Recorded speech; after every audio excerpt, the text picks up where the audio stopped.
Hello, and welcome to another recording of me talking. Today's episode is brought to you. There is no video today, so if you are watching on a watching platform, YouTube, Facebook, etc., I apologise that it's probably just some kind of image you are looking at with just sound. But anyway, those of you on iTunes and Spotify, you will be more tuned in on the audio. And I am currently sat in Bignell's Corner, some sort of welcome break service station. I'm sat in my car whilst it is charging up. And today marks a little bit of a change in my mindset with regards to the podcast. If you don't know this, if you are one of these people who has never listened to podcast episode 1, which I highly encourage you to go and listen to, the point of the podcast, really where it came from, was just that I wanted to get stuff out of my head and into the minds of the people that it can help. And so often I have a bit of a tendency towards perfectionism and a tendency towards needing things to be planned and very complete. And what that does is it leads to a bit of paralysis, which just means I put out less and less content. And it's not through fear of anything, it's just I don't want to do half a job. But I'm just trying to tell myself that each one of these podcasts over time will just build into something that if people take a very, very, very small time out of their lives could be life-changing. So I knew I had this long drive today, and so it's currently 1:20 in the morning, and I've just stopped, and so I brought a little podcast microphone, brought a little podcast microphone with me in the car so that I could record this. So you can probably hear the gentle pitter-patter of rain. So please let me know. And here's a little request. Please, and I'm going to try and put this in several podcasts, and just remind people to, if you want to reach out to me for feedback, just positive feedback on the podcast, please leave a review on iTunes. That is the best thing you can do. If you have a question or want to talk about a specific episode or want to say how a specific episode changed your mindset, again, if you go on Instagram and comment on the post, we're doing really nice cover photos for every episode, so you can find it super easily and you can just comment. And if you can't be bothered to do that, I know some people are busy or even think they're busy even if they're not, just comment on any post. Please don't slide into my DMs with essays, just simply because it is so time consuming going through those. And whilst it's very nice to get the feedback, it's really nice for it to be in public so that people can get help from it and maybe be encouraged to listen to the episode to hear what other people are getting from it. So anyway, you can hear the gentle pitter-patter of rain, and what I was saying was please let me know if it was a nice calming episode to listen to, or if it was just actually incredibly annoying for you. So today's podcast episode is going to be relatively short for me, I hope, and there's two main things. The first, I just wanted to... So it's about aggressive dieting again. I'm in a time of my life. Again, I feel like I'm going to pigeonhole myself a little bit with this, but I don't care. It is something that I've popularised in the industry quite a lot. And so I always want to clarify that it's not the only way. It's not necessarily the best way, although it may well be the best way for some people. I've just received an Instagram message today. I was literally just before recording this, with an individual saying, thank you so much for your episode on aggressive dieting and not having to have the same calorie deficit and this, that and the other. I've killed myself doing this, and really just like it's taken up such a horrible part of my life. And her words were literally, I am way less hungry and I binge less on aggressive deficit. This is the problem. People are like, aggressive deficit, it's going to lead to binging more. No, it doesn't. It's not. This magnitude, i.e. the size of your calorie deficit, does not correlate to the likelihood of binging.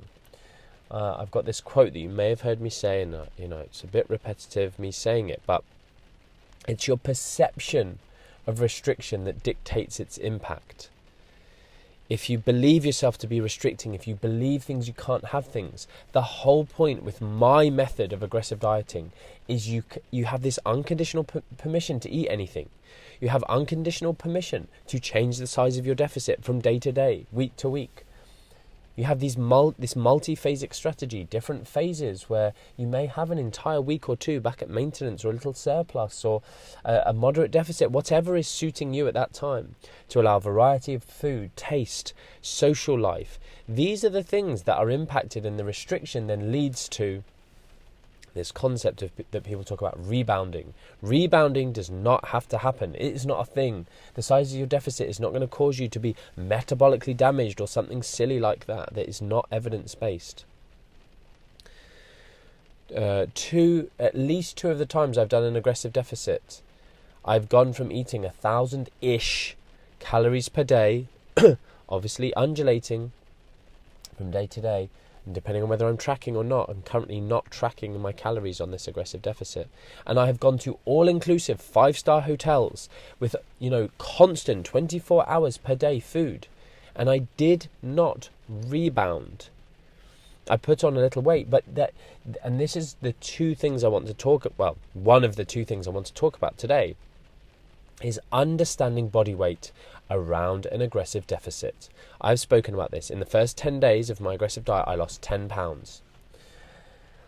And I said, if you do the maths of this, you will, I said, approximately, probably only out of those 10 pounds, I've only lost 4 to 5 pounds of fat. And when I first calculated that, you think, oh, geez, 4 to 5 pounds of fat. I wish I was further along. But then you think, geez, I've only been doing it for 10 days. Some people do 5 to 10 weeks to lose 5 pounds of fat. Some people struggle to lose fat at all. And I've done it in 10 days. So it was a very quick turnaround in my mentality. And obviously I knew it. It was just one of those things. You do the exact maths. I say exact, based on the estimations of your expenditure, your basal metabolic rate and your exercise levels and your activity levels. And you get this realization of the actual amount of fat you lose. So the topic one for this podcast is detox fasts, retreats, anything. Boot camps was the final thing I was thinking for, trying to search for in my brain. These things are not good, and they do not align with the Martin MacDonald aggressive dieting method. Maybe I need to give it a name. Maybe I need to write an ebook. They do not align. And the reason they do not align is because of another message I've received recently about, I went on a boot camp and I did an aggressive deficit, and I've heard about you talking about this, and I went paleo and I ate no carbs and I did lots of high intensity interval training and I dropped a stone in a week or something like that, I think she said. And then I put it all back on within, I think she said, a week, maybe 2 weeks afterwards. That's what people call rebounding. That's where aggressive deficits get their bad name from. Paleo. Screw paleo. What the hell is paleo? Get rid of paleo. Why did you cut out all your carbs whilst doing high intensity interval training? Because you were told to, of course. I'm not shouting at that woman. I'm shouting about these idiots who put on these boot camps. And they sell them as detoxifying things, and cleanses was another word I should have had in there. I hope this isn't too loud, sorry. I've just seen the sound bar when I talk loudly. But anyway, They don't work. They do not align with what I'm talking about here. When I talk about goal setting quite often, it's this thing of, right, you have 7 days, and you're going to try and lose as much weight in those 7 days as possible. That is not good. That is not what we are doing here. An aggressive diet, first and foremost, the benefit of it is if you are an individual whose hunger switches off on aggressive diet, which is the majority, in my opinion, of people. In the randomized controlled trials done on this, the majority, the average of the study of all of the participants is hunger is less when on an aggressive deficit versus a moderate deficit. This is the point. It makes it easier. It taxes your willpower less. That's why we're doing it. Not to lose as much, not this kickstart mentality, not this cleanse mentality, not this detox mentality, not this bootcamp mentality. Aggressive diet is part of a lifestyle change. It is a phase within the overall journey that you are walking with your nutrition.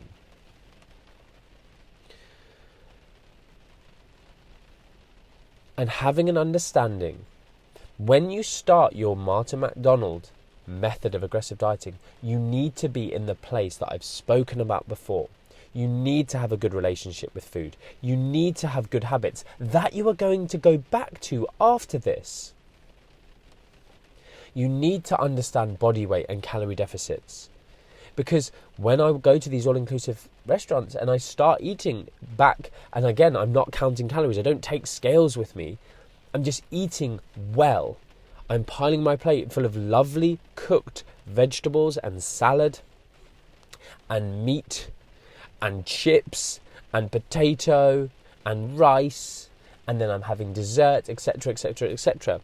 I probably do go into a slight surplus. The benefit for me is when I go away on these things, I'm more active, because when I'm in the office on my computer, I am so inactive. I do maybe 1,000, 2,000, 3,000 steps a day. I go away and I'm walking around, just walking to breakfast, walking to lunch, walking to dinner, walking around in the day, walking around the pool. I get a bit more active. I choose low-calorie alcohols if I'm drinking, not boatloads of sugary cocktails and that kind of stuff. But yes, I put on body weight, and I understand the body weight I'm putting on. A lot of it is going to be water and carbohydrate and intestinal food weight. It is very difficult to, again, I leave my aggressive diet in a good place mentally with food. I am not binging. You must heed my advice on binging. If you start to binge, binges are 100% capable of undermining all of your efforts.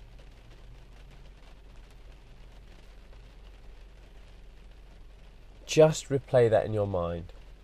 They are capable of undermining all of your efforts. And this is why when people say to me, I'm in a calorie deficit, I can't lose weight, I'm eating no calories, it doesn't work. Do you ever binge? Yeah, sometimes, but no, done. It is so easy. Your body is so efficient at storing energy. That age-old question that I've again spoken about time and time again. Martin, is there a point where the body just stops storing the excess calories? No. Stop asking that question, because the reason you're asking that question is because you want a license. That you eat your 5,000 calories and then you go, well, now that I've hit that figure, binging, I can just eat another 5,000. I can just keep going crazy. Stop it. Stop dieting. You are not healthy. Your mind is not healthy around food. If you do an aggressive diet and you start finding binge tendencies, you have to stop and reassess. Don't just stop. Don't just give up. Be reflective. Okay, what has led me here? What is it? Where am I perceiving restraint that is an issue for me? Am I too hungry? That is a legitimate thing that might happen. But is it more a case of, I'm not really giving myself unconditional permission to eat? Several times during this diet I've had some vodka. I don't really get cravings for vodka or that interested. It's just been social, but I've allowed myself to have it. It's been good.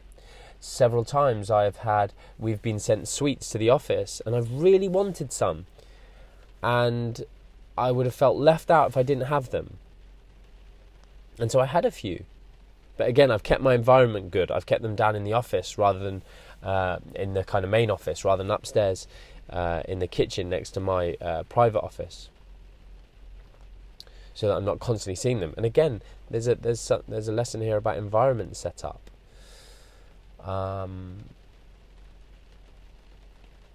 Some days I've felt tired and exhausted, and I just wanted something that was filling and wholesome, that made me feel good. So I've had one of my prep kitchen meals, which are just super tasty, super well made, lots of variety of spices and tastes and vegetables. And again, I have the kind of balanced muscle gain versions of those, so they're approximately 600, maybe 700 calories in those. So those days, if I'm eating 1,000 calories a day and I've swapped that for a 200 calorie meal, that day I'm up to 1,400, 1,500 calories. And I feel great because I've allowed myself to have that. And I'm still in a deficit. This is another magical benefit of aggressive deficits, a pragmatic benefit. Because in the real world, I go, I'm going to have a massive meal, a really filling, nice, tasty meal of 700 calories. I mean, it's not massive, of course, but they are very filling and very tasty. On top of the rest of my diet, if that stays the same, I'm only maybe getting an extra 500 calories for that meal. So, boot camps, no. Detoxes, no. Cleanses, no. Don't do them. Retreats, no. Retreats, of course. I mean, using those terms is probably going to trigger some people. That's not my intent. I'm not being passive aggressive with that towards anyone in particular. I've never been on a retreat, but I'd love to go on one, mainly just for the sun. Do a bit of yoga and stretching. That's just reminded me of a meme I saw the other day. What men see. It's very sexist, actually. What men see when they see yoga poses, and it was just basically the instructor, who I think was a feminine body. I don't know if you're allowed to say that. Are you feminine body? Anyway, I don't care. Doing all these stretching positions, and then it was like a silhouette of them where the man puts himself in that. Anyway, I'm going to have to X-rate this podcast episode now. Where was I? Well, I was thinking about yoga retreats, wasn't I, in camel toe and leggings. Anyway. Oh, jeez. 1:35 a.m. I'm talking about that. Where was I? It's quite cool. I quite like this format. I've had some nice feedback about the chatty nature of when I'm not looking at a camera and I'm just sat here, I'm just looking around a very rainy car, seeing people drive by. I've got nothing particular to look at. I don't know. It's nice. I do hope the rain isn't off-putting. Anyway, so yeah, it's not conducive, this mindset of, it's a weak thing, it's a blitz, it's a whatever. No, that's not how it works. There's too much restriction. Even within that week, you're putting pressure on yourself that shouldn't be there. You're putting end dates that shouldn't be there. Don't do it, please. Right, on to just part 2, which is a very quick bit, which I sort of hinted on earlier, about why have you cut carbs out and carried on doing high intensity interval training. It's the training side with an aggressive deficit. I just wouldn't recommend ever exercising on a complete fast. You can, people do. But there's just no need to. It's pointless. If you want to do it, fine, knock yourself out. It's just not my advice to. But on an aggressive deficit, again, I wouldn't recommend doing any circuit classes. I wouldn't recommend doing any high-intensity interval training. I wouldn't recommend doing any, fast running or cycling or anything like that. If you're doing this for any, more than a few days, which I am, Again, I'm undulating. I'm probably planning a maintenance day sometime soon. I think I've probably only had one maintenance day, which was, kind of unplanned, but just needed it on the day. And just logistically it worked for me. But I planned one of those, and maybe an aggressive refeed, 3 days where I will ramp up carbs and go to a little bit above maintenance. And I don't know if I'll do that. I don't feel the need for that at the minute, but it's always just nice to play around with some of these protocols. Again, this is touching on this thing of this, like, this is an enjoyable process for me. I'm not restricting. It's fun. It's interesting. I'm being analytical about it, and I'm allowing myself to live through it.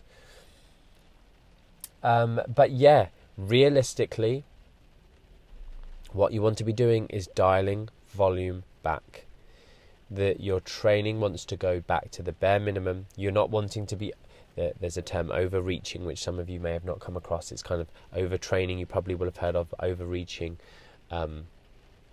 It's more kind of, maybe more of a slightly more transient thing. You're not trying to push boundaries with your training. You're not trying to get PBs. You're not you just don't want, on an aggressive deficit, to be taxing recovery capabilities. So essentially what you really want to be doing is just maintaining, but you still want to be stimulating your muscle. If muscle retention is important to you, if you're happy to lose muscle, or you want to lose muscle, it's much less of an issue. I've had very few clients who that has been a goal for, but I have had a handful of clients who that has been a very specific goal for. It's a strange change in mindset as a practitioner when that is the goal, specific goal of a client. And actually one of those, I had to say that I wouldn't help her because it was actually a very negative goal, and there was a negative mindset around it, and quite a disordered mindset around it, so I had to not indulge that. Because muscle, within reason, we don't all have to be super jacked. We don't have to maximize our natural capabilities of muscle mass. And losing muscle, it's a great place for us to basically dispose of our blood glucose and keep us metabolically healthy. Anyway, so with training, dial it back. You could train every day 100%, but you would just have to dial back the volume per session. I would keep it relatively low volume, but it can be heavy weight training. It probably should be heavy weight training. And when I say heavy, do remember, for those of you who aren't kind of practitioners, heavy is a relative term. So what's heavy for me might be super light for someone else, and might be super heavy, too heavy for someone else. It's heavy for you, and it's in this just bog standard, in my mind, basic realm of, anywhere from 6 to 15, 6 to 12 repetitions of a weight that you can only complete that many. That will stimulate the muscle in this hypertrophy range that we kind of basically understand. Obviously, if we're looking for maximal hypertrophy, there's so much more than just this rep ranges that will lead to muscle gain. But we're stimulating the muscle in that rep range. Likewise, just touching on this for hypertrophy, you've got studies where they use 30% of your 1 rep max. So you can do lots and lots, like 50 to 100 repetitions until you can't lift anymore. And that still, stimulates muscle protein synthesis, this muscle gain. But for this, we're looking for, in that range of reps, heavy weight, just to stimulate. There's no exact science to this. I think probably as you adapt to things, depending on how you're feeling, if you're fueling with caffeine. I did a gym session the other day. I'm back training in an actual gym, in Pure Gym, and I'm finding it very motivating, not training in my office gym, just being around people, I guess. It's just nice, a bit more of an atmosphere of other people working hard, less distracted by my phone because I'm having to be respectful of other members and get off the machine. And I trained quite hard, to failure on multiple sets. But again, I'm not massively taxing myself. And so, yeah, because it's not an exact science, I'm sorry I can't give you a lot more than that. If you're not a practitioner, you're just a general population person, you might want to work with a decent personal trainer or S&C coach or whoever, depending what realm you're in, to look at that programming, to look at where you've been. Again, the reason I can't be prescriptive is because where you start, where you're at, it's a bit like with pregnancy. The advice around exercise is essentially not to take up a brand new sport or a brand new exercise modality and to push the intensity of everything you're doing during pregnancy, but you can maintain what you're doing, and you should. It's a similar concept here. I think that's a good parallel to draw there. Right, I hope that's been helpful. Not too bad, this 25 minutes. I'm going to set off again. Your reviews on iTunes are hugely appreciated. Today I hit my top, I don't know if you know this, 73 in the world of all iTunes in all categories. Not Another Nutrition Podcast is there. So thanks so much for those of you who are using iTunes. If you're using Spotify but you do have an Apple phone, an iPhone, and you would be happy to listen on the podcast app, you would literally be doing me a favour with no extra, I suppose, cost to yourself. Leaving reviews is super welcomed. As I say, commenting on those posts on Instagram is always nice, with your feedback and stuff like that. Thanks so much for listening. Again, the suggestion form is up now, so you can make suggestions for episodes. I'm going to do my best to do more of these off the cuff, not in the studio, no video podcasts, just when things crop into my mind. Today's has been 25 plus minutes. I need to get in the mindset that 10 to 15 minutes is just okay. Cool. Until next time, much love. Bye bye.